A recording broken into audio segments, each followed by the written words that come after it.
Goeiedag, Vanessa Foster van die Bybel in 1 jaar saam met julle.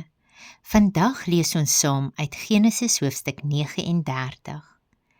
In Genesis 37 het ons gelees van Josef wat deur sy broers as 'n slaaf in Egipte verkoop is. En hier in hoofstuk 39 hervat die skrif die fokus weer op Josef.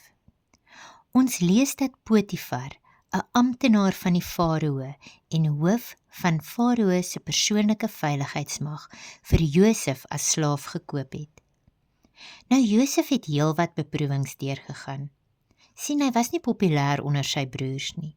Hulle wou hom eintlik doodmaak. Hulle gooi hom toe in 'n put en besluit dan om hom eerder te verkoop, en hy land as slaaf op in Potifar se huishouding. Maar sien, God het hom nie verlaat nie. Alhoewel hy as slaaf verkoop is, het God hom suksesvol gemaak. Josef het in gemeenskap met die Allerhoogste geleef en God het hom geseën. Nou Potifar het gesien dat Josef suksesvol was in alles wat hy aanpak. Hy was 'n ywerige werker en 'n man van integriteit. Kort voor lank stel Potifar vir Josef aan as hoof van sy hele huishouding. Nou die Here kom seën nie net vir Josef nie, maar ook die Egiptenaar se huis, soveel so, dat Potifar alles wat syne was, aan Josef se sorg oorlaat. Nou ons lees in Matteus 20 vers 26, dat om groot te wil wees in God se koninkryk, moet ons eers leer om 'n dienaar vir almal te wees, net soos wat Josef dit gedoen het. Dit het 11 jaar geneem, voordat God se belofte in Josef se lewe sigbaar vervul is. Nou soms voel dit vir ons of die Here te laat is, maar in werklikheid is hy nooit laat nie. Hy werk altyd volgens sy perfekte tyd.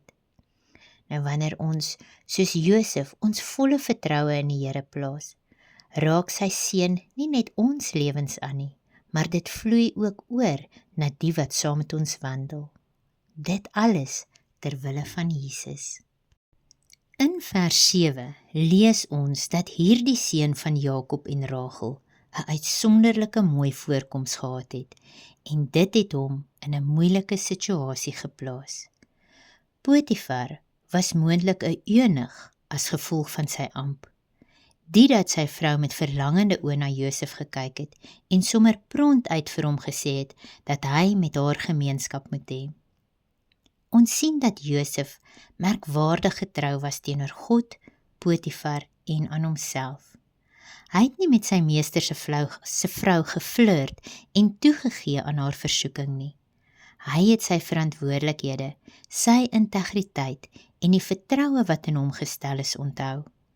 Hy het besef, sy behoort aan haar man en dat oorspel sonde teen God sou wees.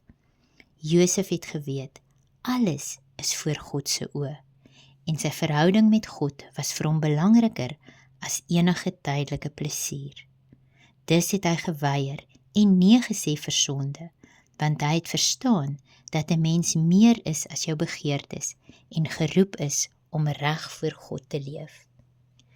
Nou Potifar se vrou het nie nee as 'n antwoord aanvaar nie.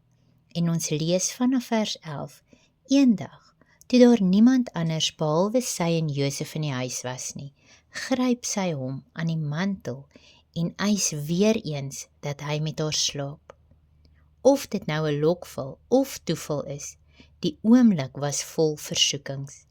En in plaas daarvan om te stry, trek Josef sy mantel uit en ontsnap na buite, na veiligheid.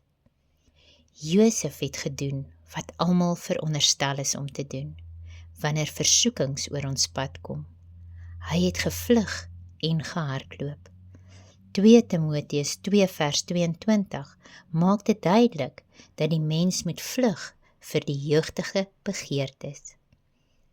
In verse 13 tot 19 beskuldig Potifar se vrou vir Josef valslik voor die ander werkers en voor Potifar. Haar welis word omskep in woede en 'n soeke na wraak.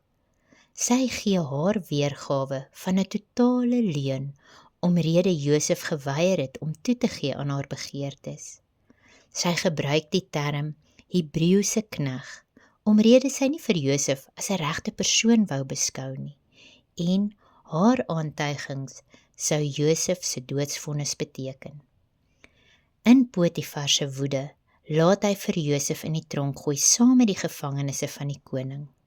Nou na regte moes hy eintlik die doodstraf gekry het, maar ons lees in vers 21 dat die Here se hand in alles was.